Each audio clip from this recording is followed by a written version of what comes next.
Right. మీరు చెప్తున్నటువంటి సమాజ దృక్పథం కావచ్చు, లేకపోతే సేవా తత్పరత కావచ్చు, మీరు చెప్తున్నటువంటి విద్యా అంశాలు కావచ్చు, కాంగ్రెస్ పార్టీలో జుక్కల నుంచి పోటీ చేసిన వాళ్ళకు లేవు, నాకే ఉన్నాయని అంటారు, అంతేనా? వాస్తవం. ఎవరికి లేవు, కాంగ్రెస్ పార్టీలో ఉన్న వాళ్ళకు కూడా నాకే ఉన్నాయని అంటున్నారు. అవునండి. కాంగ్రెస్ పార్టీలో ఉన్న వాళ్ళకి లేవు అని అంటున్నారు మీరు.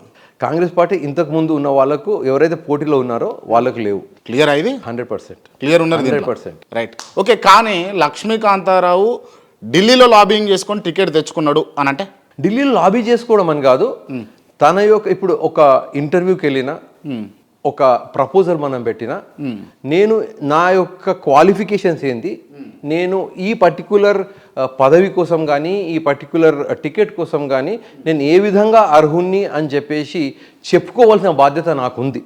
కాబట్టి పెద్దలను ఖచ్చితంగా కలిసినా, నేను ఒకవేళ కాంగ్రెస్ పార్టీ టికెట్ నాకు వచ్చినట్టయితే నేను ప్రజలకు కానీ పార్టీకి కానీ ఏ విధంగా సేవ చేయగలుగుతాననే విషయాన్ని నేను పెద్దలకు కలిసి స్పష్టంగా వాళ్ళకు తెలియజేయడం జరిగింది. కాబట్టి నేను ఢిల్లీలో పెద్దలను కలవడం కూడా వాస్తవమే.